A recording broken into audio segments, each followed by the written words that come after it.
কিছু মানুষরা যখন কাউকে না বলে হঠাৎ হারিয়ে যায়, তখন তারা এত বড় অঙ্ক রেখে যায় যে অঙ্কের সমাধান আসলে কারো কাছে থাকে না। ঠিক অর্ণব যেরকম হারিয়ে গিয়েছিল না, তারপর পুরো এলাকাটা যেন একদম চুপ হয়ে গিয়েছিল। তার ঘরের দরজা একদম খোলা ছিল, কিন্তু ভেতরে অর্ণব ছিল না। আমার কেমন যেন শূন্য শূন্য ভাব, শূন্য শূন্য ফিল হচ্ছিল। এই কারণে আমি খুব সাহস করে অর্ণবের বাসায় গিয়েছিলাম। মনের মধ্যে ভয় ছিল, কারণ শূন্য একটা বাসা, আর কি কি হয়েছিল সব আমি দেখেছি। তারপর আমি গিয়েছি তার বাসায়। ঢোকার পর আমি দেখি টেবিলে একটা নীল খাম পড়ে আছে। আর এই নীল খাম খোলার পর আমি কি দেখলাম জানেন? নীল খাম খুলে আমি দেখলাম সেখানে লেখা ছিল, নিহারিকাকে বিশ্বাস করিস না। আমি আবার অবাক হয়ে গেলাম, কারণ আমি জানতাম অর্ণবের সবচেয়ে বিশ্বাসের মানুষ ছিল নিহারিকা, যাকে খুব বেশি বিশ্বাস করত। তাহলে এই কথাটা কেন? কেউ এই কথাটা কেনই বা লিখেছে? আপনার মনে কি সেই প্রশ্ন জাগে না? অবশ্যই জাগে। সেদিন আমি যেভাবেই পেরেছি খুব কষ্ট করে নিহারিকার অ্যাড্রেসটা কালেক্ট করেছি। তারপর রাতে 10টার সময় নিহারিকার কাছে যাই।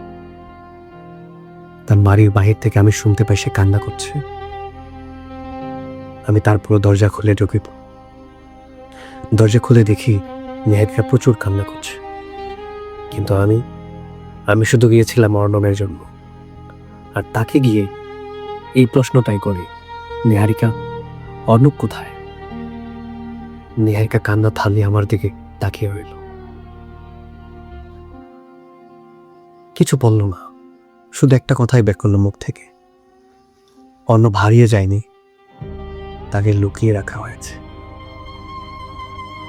কতটা ভয়ঙ্কর কথা, তাই না? নিহারিকা তারপর বাড়ির ভেতরে গেল, একটা বাক্স এনে দিল। আমি খুব তাড়াতাড়ি বাক্সটা খুলেছিলাম। খুলে দেখি পুরনো কিছু ছবি ছিল আর একটা ক্যাসেট ছিল। ক্যাসেটের মাঝে লেখা ছিল, এটা শুধু অর্ণবের জন্য।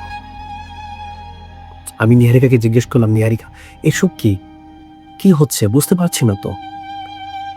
নিহারিকা বলল, এটা সেই সত্য যেই সত্য অর্ণব জেনে গিয়েছিল।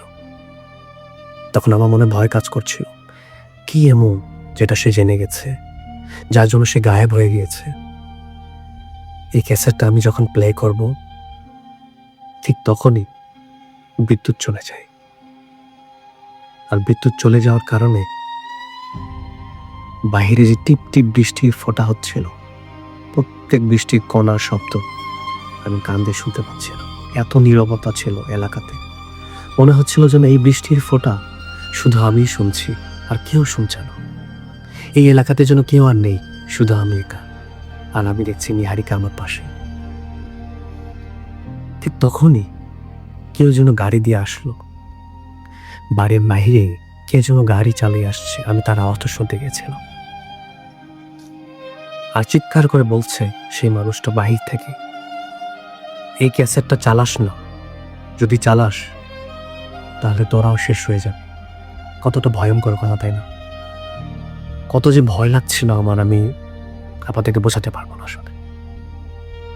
তারপর আমি বাইরে যাই খুব সাহস করে। নিহারিকাকে বললাম, তুমি ভেতরে থাকো, আমি দেখে আসছি। বাইরে গিয়ে দেখি কেউ নেই। আর একটু সামনে হেঁটে গিয়ে দেখলাম একটা ছবি পড়ে আছে। কি ভয়ঙ্কর একটা ছবি!